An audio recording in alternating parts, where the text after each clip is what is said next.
Joint friend, আজকে তোমাদের দেখাবো তিলের গাছ। এগুলো হচ্ছে সব তিলের ফল আর তিলের ফুল। তো আমরা মাঠে এসেছি এখন। আমরা তিলের ফল এবং তিলের ফুল, তিলের গাছ সব একসঙ্গে দেখতে পাচ্ছি। এবং একটু আলোচনা করব যে তিল আমরা সবাই জানি, খেতে সবাই ভালো লাগে।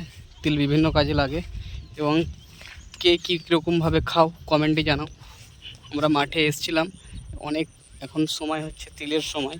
তিল সাধারণত লাগানো হয় এপ্রিল মে মাসে এবং কাটা হয় জুলাই জুন জুলাইয়ে কাটা হয় এবং সব যখন পেকে যাবে, যখনই সব ফুলগুলো ঝরে যাবে, পাতাগুলো ঝরে যাবে। এই দেখো মধুমাছি কীরকমভাবে একটা ফুলের ভিতরে ঢুকে গেলে ফুলের ভিতরে ঢুকে আছে দেখো, এবং একটা ফুলের ভিতর থেকে আর একটা ফুলের পরাগ মিলন করবে। এটা হচ্ছে মধুমাছির পরাগ মিলন চলছে। তো মধুমাছি মাঠে সেরকম কিছু করবে না এখন, এখন সেরকম ভিতরে ঢুকে যাচ্ছে। এখন সেরকম কিন্তু কোনো কিছু মানে কামড়াবে না, কিছু করবে না। ফুল থেকে মধু সংগ্রহ করছে, রেগে গেলে কিন্তু কামড়িয়ে দিবে। আমরা দেখতে পাচ্ছি এবার ডাইরেক্টলি একটার সঙ্গে আর একটা এখন মিশ্রণ হচ্ছে, পরাগ মিলন হচ্ছে। এই পরাগ মিলনের জন্যই কিন্তু ফল হচ্ছে। যদি এই মধুমাছি যদি মাঠে না থাকে যদি, তাহলে কিন্তু একটাও ফল হবে না। একটার সঙ্গে আর একটা ফুলের সঙ্গে কানেকশান করছে। প্রত্যেকটা দেখো সঙ্গে সঙ্গে এখন 5-6টা ফুলের করে দিল।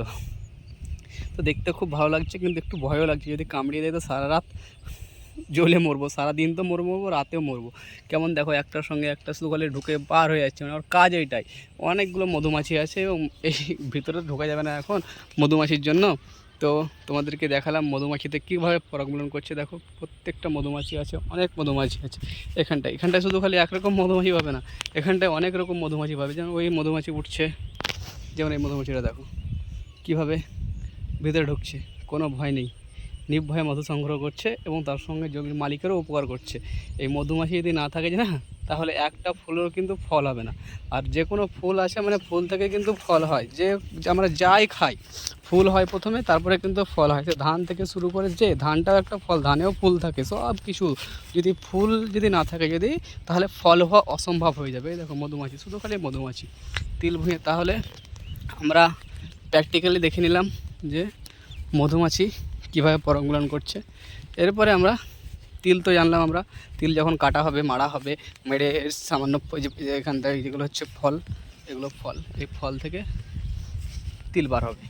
তো দেখা হবে আবার নেক্সট ভিডিওতে। জয় হিন্দ।